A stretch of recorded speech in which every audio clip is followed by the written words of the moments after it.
we have got two types of languages in the programming world. One is right, procedural and object oriented language. Is my voice clear to you all? Is it breaking, or because one person is complaining, is it clear to you all? Can you please raise the hands? Yep, I think all others are hearing well. Okay, good. Procedural language meaning everything is written in terms of functions and procedures. Okay, there is no relationship between a data entity. There is no concept of a data entity. Each data is treated independently. The core crux is the function and procedures. Whereas if you go to object oriented language, procedural languages came first, then object oriented languages came. The reason why they came is that ease of maintenance. Ease of maintenance. At the same time,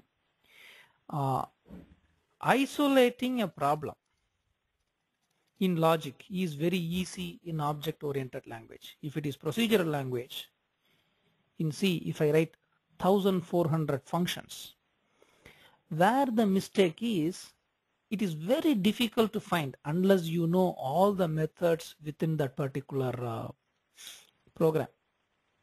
Whereas in object oriented language, you can easily isolate things. It doesn't mean that procedural languages are bad, but this is definitely easy. Okay, that is why the object oriented languages came into picture. If you are able to do object oriented language design, procedural language design will be easy. Today we are going to see object oriented language design, which is nothing but classes and methods. That boils down to what is a class. Okay. Let us go back to our example, job portal of OpenMentor. Hopefully by next weekend we should be in a position to upload our job portal so that people will be taken to the next level. We are trying to give online education, at the same time offline recorded webinars, online exams. Then at the same time we want to provide job portal. Online interviews will be the next part. So, and as per the motto, learn for free, right? That's still always holding good. That will be our next step. Let us take our job portal. In that job portal, I would say, what is a class? Remember the first two classes, we talked about data, group of similar data, and then we talked about activities, input, process, output. Remember those things. Now when I say a group of similar data, but when I'm talking about first name, middle name, last name, everything, how can you group them? In real world, very simple terms. What are the types of users? Users. If you take OpenMentor system, so users is a definite class. I would say user. A class means a real-time entity, something in physical space, in the real world you are seeing. An administrator is a user, right? It is actually visual, it is visible, and you can see it in the real world, but that is being used. That is a definite class. So all users fall under the class. And within the user, we have got subcategories like admin, applicant, and then employer. Okay.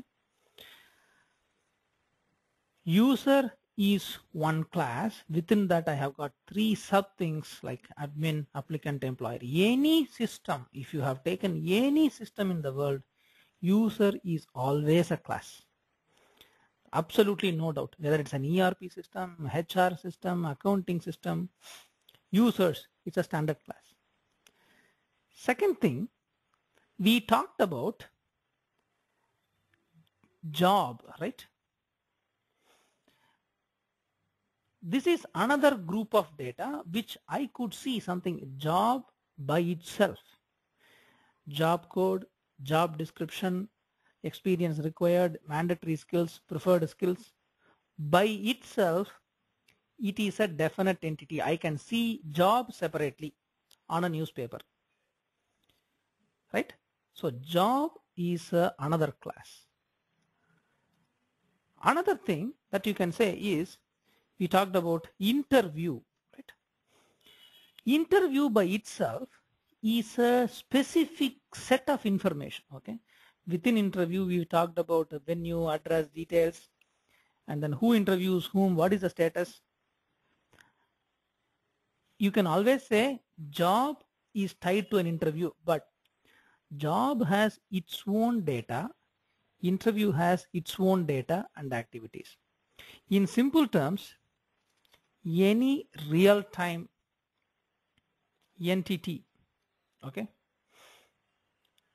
that you can see or read or write, right? That can be a class.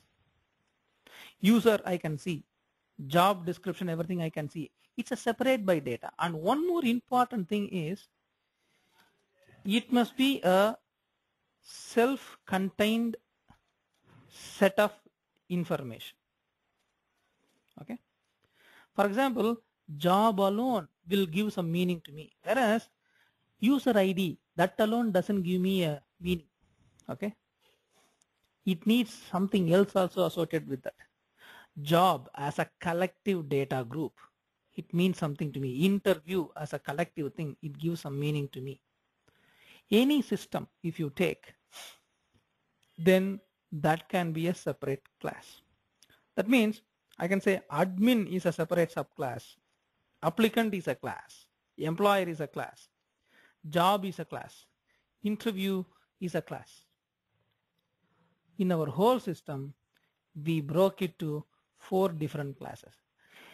It is very easy if you have done a functional architecture and identify the modules. Each module, if you are able to draw the boundary between the modules, it will be extremely clear. Otherwise, where will you draw the boundary, right? Job versus interview, how do I draw a boundary? Then you have to say, for conducting an interview, all I need is only job code. So with job code, I cannot do a whole lot of things. Whereas for interview, I need so many other things. I need job code also. Right? This is the first step. In real time, in the physical world, can you see something that uses the system? Then it's an object. It's a class. Okay? Can you read that separate data? It's a class.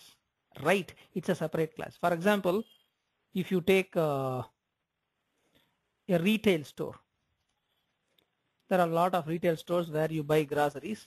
Now there are multi-departmental stores. If you see that, let us take billing as a system, billing system. If you take the billing system, item details, items, right, or say products. If you go to a shop, you can have soaps, shampoos, biscuits, cool drinks, right? They are all coming under products. So products I can see as a separate class, right? Then counter guys, right? Counter people, attendants, I could see them, that's a separate class. Bill as a separate class, correct? Because bill, it has its own information. But bill needs product information, bill needs counter people information, but bill alone is a separate class. In a billing system for the retail stores, what other class you can think of? We talked about products, counter people, bill. Apart from these 3 classes, what can you see? What can you see? Is there anything physically available in the real world? You can type and send it to me.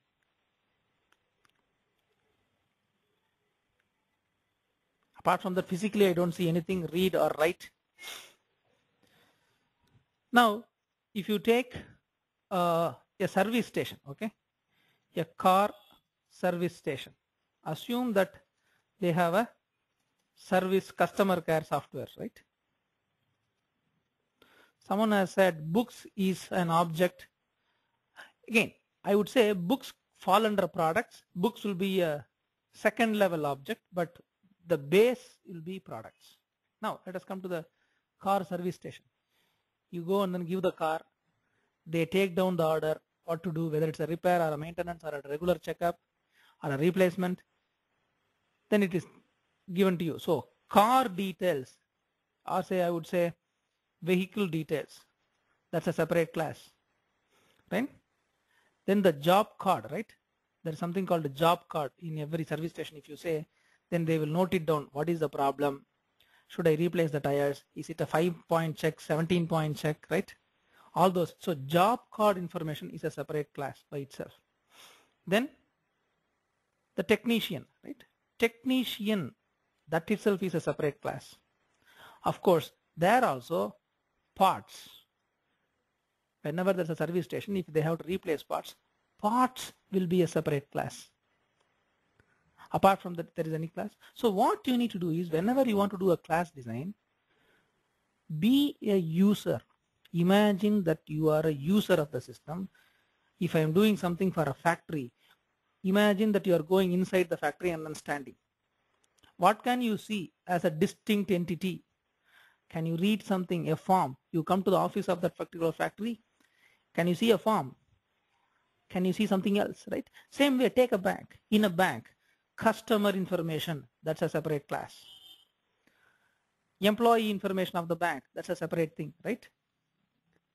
So for everything you can identify as a separate class. Loan is a separate class, right? Anything that you can physically see, write, read as a group of data which is self-contained, which gives some meaningful information to you, that can be taken as a class. Yes, one person has said account is a class in the bank. Perfect. Yes, correct. Because account has its own details, and by reading all those details, I can understand something concrete. Then it becomes a class. Is this concept clear to you all? Before we proceed to everything. Perfect. Perfect. Perfect. Let us go one level deep. Okay.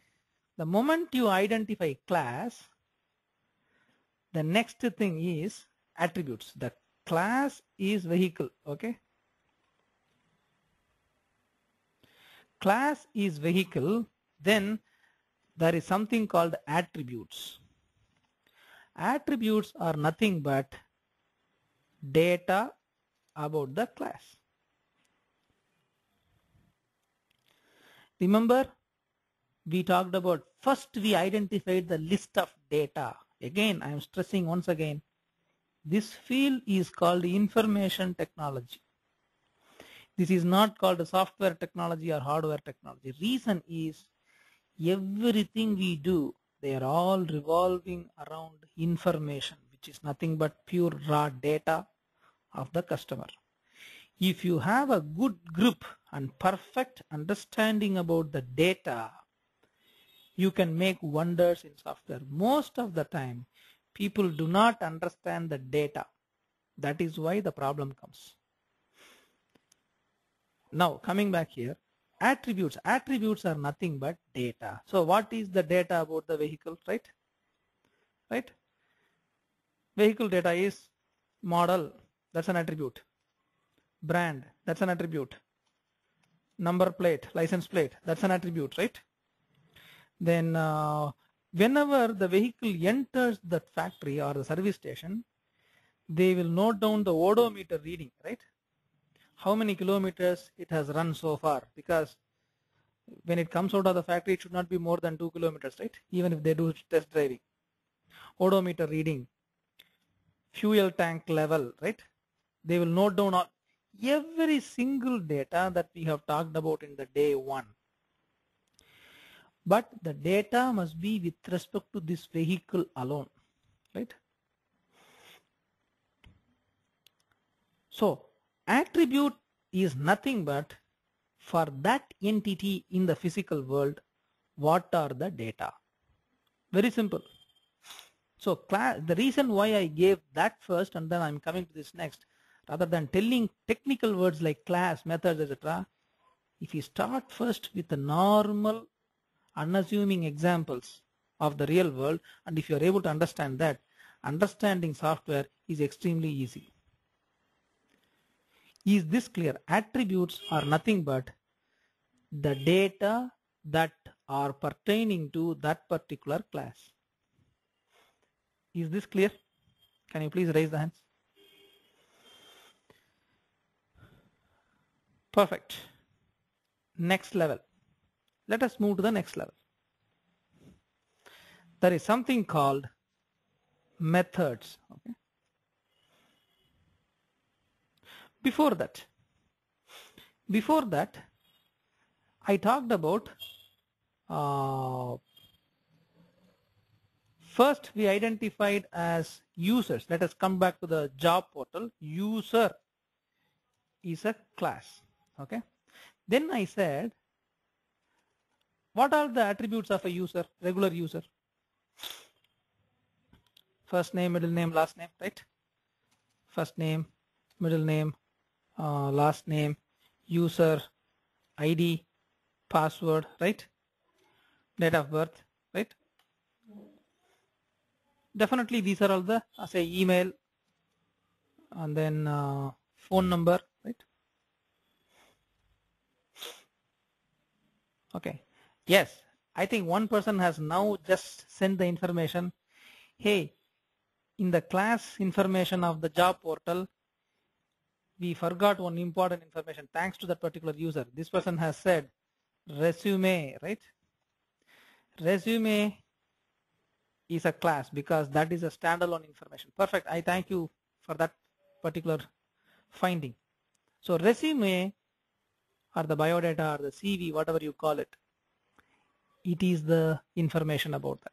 Now, when I come here, user, any user will have this information, correct?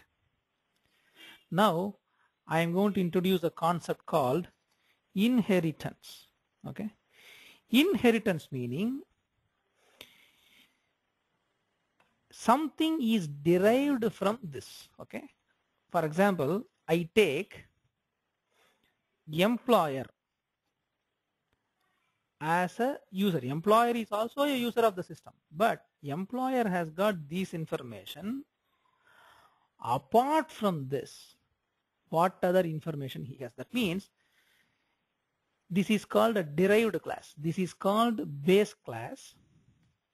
This is called a base class. Base class has some information which is common to all the people below. It is like this. Human beings, they have standard information, right? Name, date of birth, right? Height, weight, everything. These are all base information for everybody, right? Country, place of birth, etc.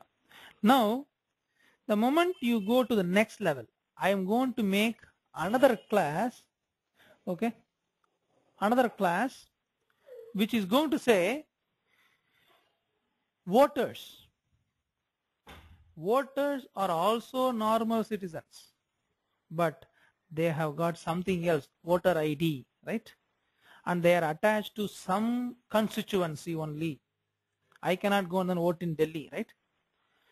I am a normal citizen. I have got something attached to me, but not every human being in India or in the whole world is attached to a voter ID. Only specific set of people are attached to the voter ID. So I can say citizens are one thing. Within that, we are identifying voters. So something is base, something is derived. The moment I say inheritance is given, that means we derive something from base. So when I say employer, That means the employer has all the attributes of the base class. At the same time, what are the additional information that he has got? Company name, right? Then tax ID, company registration ID, right? CEO name, etc., etc., auditor name, whatever. Company registration ID is an attribute that is applicable only to the employer, not to any user, right? The reason why we are doing inheritance is, if I define a base class, if I derive or do an inheritance of that user into another subclass, I won't say subclass, we should say child class, okay? We should not use the word subclass, we have to use the word child class or a derived class. Then this child inherits all the properties or attributes of the base class, right? Over and above, it has got additional information as well. Same way, employer has got some information, then admin will have specific rights, okay? For example, the right may be just, for example, admin can say, can approve employer. Can he approve employer or not? Can disable a user, right? Can add a user. There are different attributes. I can have multiple admins. One admin can be only approving employers. One admin to upload only jobs, something like that, right? Same way, a normal user, I can have applicant as a normal applicant, right? I can have some other details apart from this first name, middle name, last name, etc., right? This is the first level in object-oriented design. The first level of designing is identify classes. I would say identify base classes, right? Identify attributes, then identify child classes. This is the very first step. But very simple rules. Simply imagine that you are standing in between or in front of that office, or you are inside the office. What you see, those things will become a class, right? Then child classes, okay? Is this clear? Good. Good. The second step in object-oriented design is identify methods. This is the next step. Identification of methods, right? First you define the class.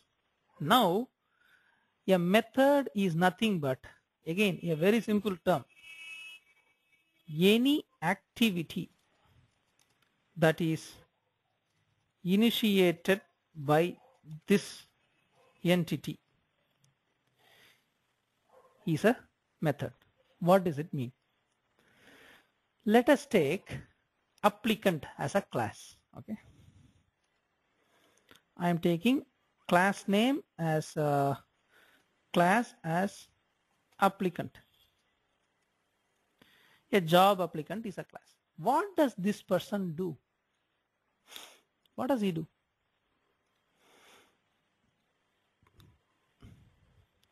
There is something called, there is an activity called build resume. Applicant can build his or her own resume. That means he is building another class. Resume itself is a separate class, but he is building that. So building of the resume or preparation of the resume is a separate activity. Second thing, apply for a job. That is another activity, right? Confirm interview, right? That's another activity, right? Right? Then cancel application, cancel interview, right? Then search for a job, right? Then modify resume, right? Correct? All these things are distinct activities carried out by that physical person. Then in this case, internally in the program also, there should be some lines of code that does this. There should be some lines of code that does this. So the moment you identify the class, within the class, what are all the activities, right? Right? If I say user, then I can say register as a user. That's my activity. Login is my activity. Log out as my activity, right? Then forgot password is my activity, right? Or retrieve password is my activity, right? These four information are common for everybody, but an employer does not do build resume. An employer does not apply for a job. Whereas within the user class, there is a child class called applicant that does this. But these four methods are very specific to user, which can be inherited to all the other classes, right? Now, what you need to do is,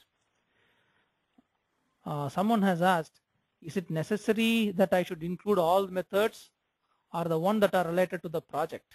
Yeah, of course, within the project, because in job portal, what are the things that you are going to do? Any method you design over here, it should be corresponding to your requirement specification. In your requirement specification, there is no way the candidate can confirm interview, right? Interview is mandated by the employer. There is no way that I can cancel the interview or whatever. Then you don't build the method over here. A method is nothing but an activity that has to be done by that class. So ultimately what happens is, for every method, someone has to write a function or someone has to write a procedure, right?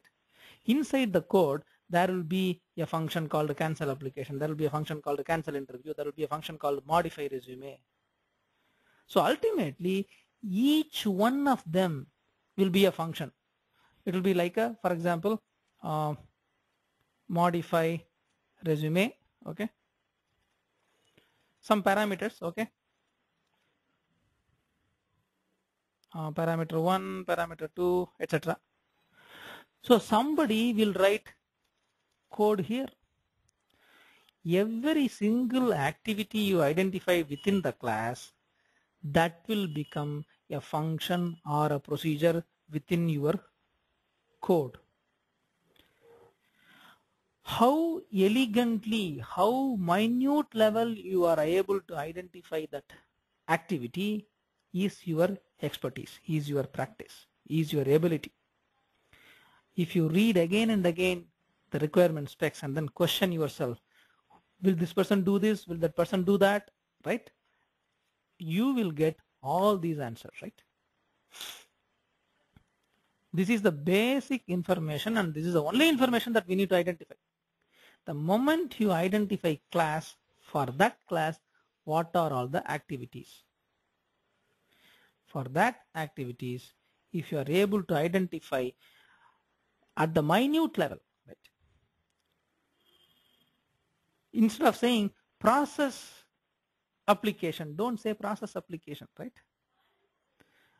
Apply for the job, right? Initiate job application, cancel job application, initiate interview, confirm interview, cancel interview. Instead of saying process interview or manage interview, don't try to give at a macro level. Try to give at the minute level, right? Because canceling interview can independently happen. Modification of the resume can independently happen, right? Rather than saying manage resume, right? Or maintain your resume, rather than having as one activity, try to split the activities, okay? That is the key in every single object-oriented design. Is this clear?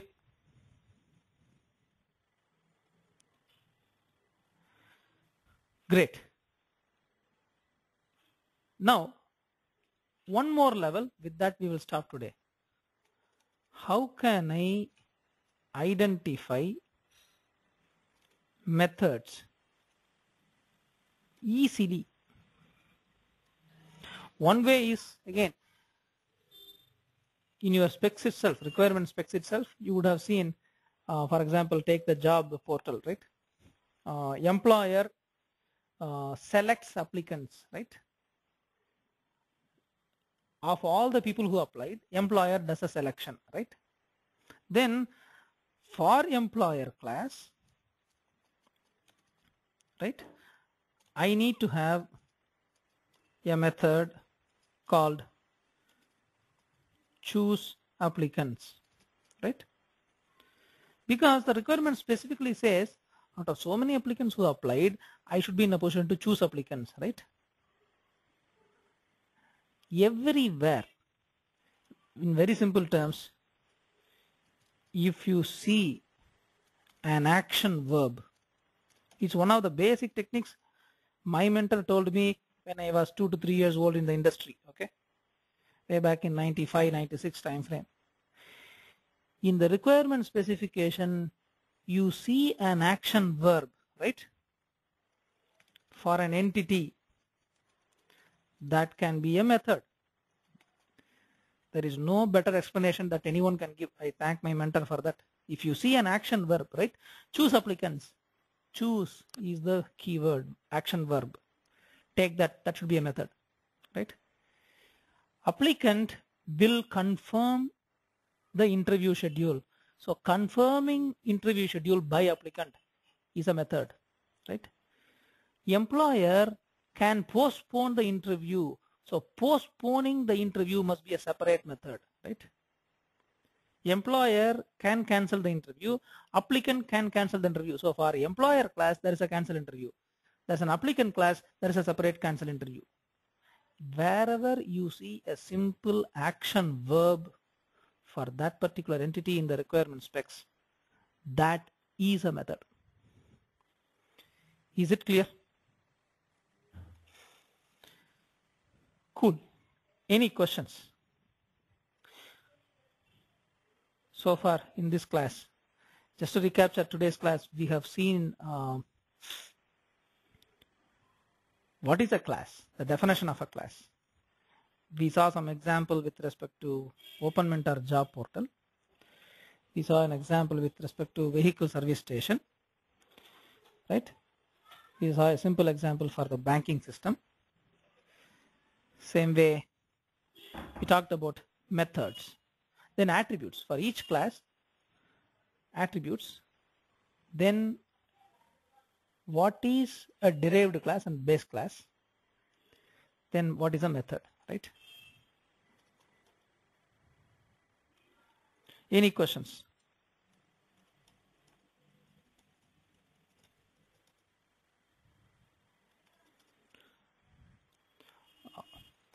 Someone has asked, what is the difference between classes and objects? Okay. A class is a concept, right? In program, right? When the program runs, right? When the program runs, it creates a class in the memory, okay? Literally, there will be some memory space called employee, right? That is called object.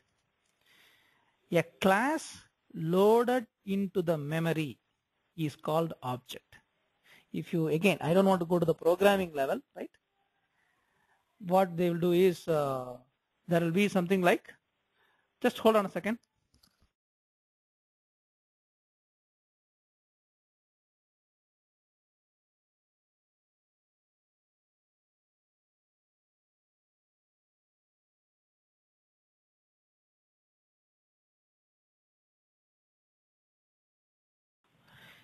In the programming language, just quickly give the information. It will be like this: class user, okay? the programming code will look like this only. Class user, within this you will say method range, okay, login, then this will have its own code, okay, then register, this is a method. So what will happen is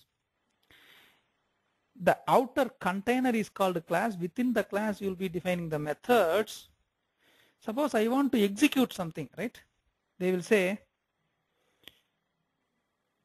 u, for example, u equal to new of user. This is what they will write. That this u is the class loaded into the memory. Okay, this u is called object. A class is getting loaded to the memory. The way you will execute the method will be like u dot register.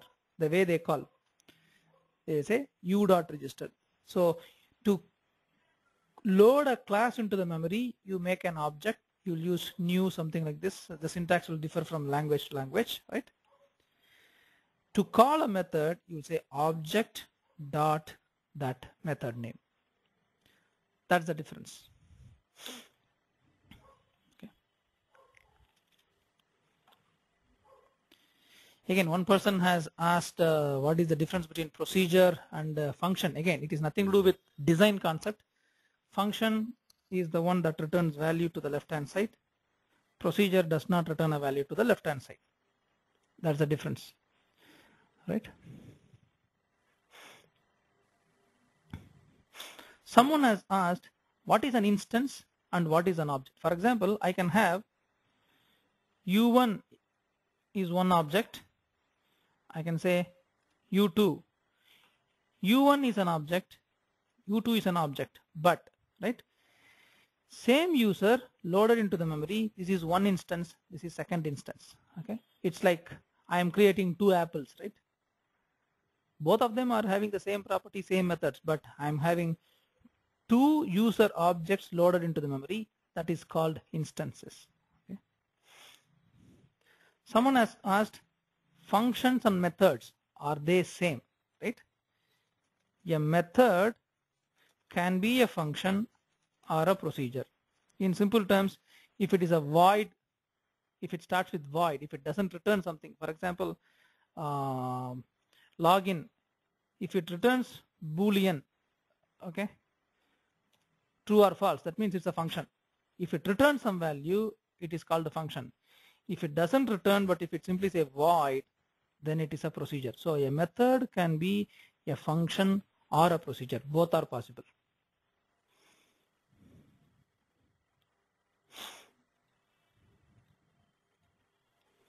Okay. Any other questions?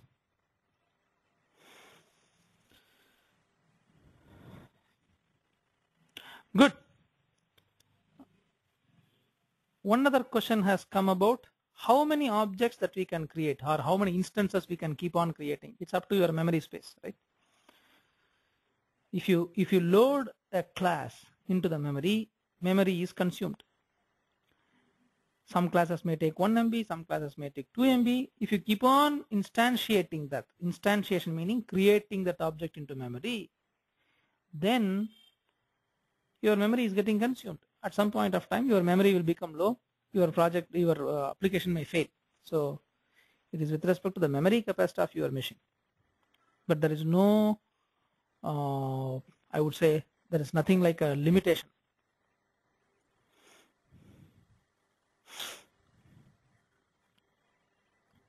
Okay, there are certain questions. If I create two objects with the same name, see, those are all with respect to the programming languages. Okay, that is with respect to when you code and then compile and then try to run. We are talking only design here. Okay, with respect to the design, this is how the class should look like. When I run the class by loading it to the memory, what should happen? It is outside the scope of design, right? Some programming languages may allow, some programming languages may not allow. Okay, so it's up to the programming language to do that.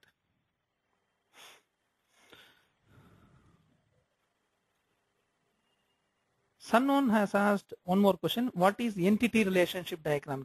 Imagine that we have done, there is an interface diagram, right? One module talking to another module by passing some values, right? That is actually entity relationship, right? Again, entity, you should not confuse it with the entity relationship with that of databases, okay? That has a different meaning, primary key, foreign key relationship. That is different from what I'm talking. Here there is something called entity, classes, right? What is the interaction between one class to the other, right? Normally they will call it as, when it comes to object-oriented design, they will say class interaction diagram. That's what they call. What is the data that is being sent, or what is the activity that is shared between two classes? That is called a class interaction diagram. Okay. For example, employer class, by doing schedule interview, communicates something to the applicant class. Okay. Applicant class, by doing the activity of apply for the job, communicating something to the employer class. That is called class interaction.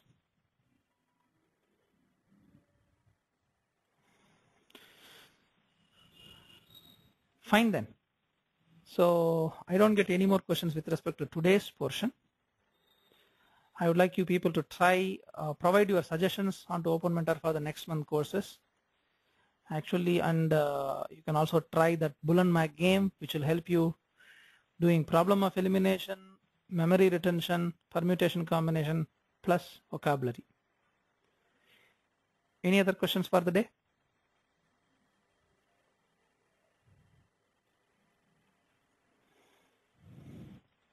Okay, I'll stop here today. We will continue tomorrow. Tomorrow we are going to talk about procedural language design. If you have a clear understanding of what is a method, procedural language design is very, very simple. We will do that in the next class tomorrow. Good night.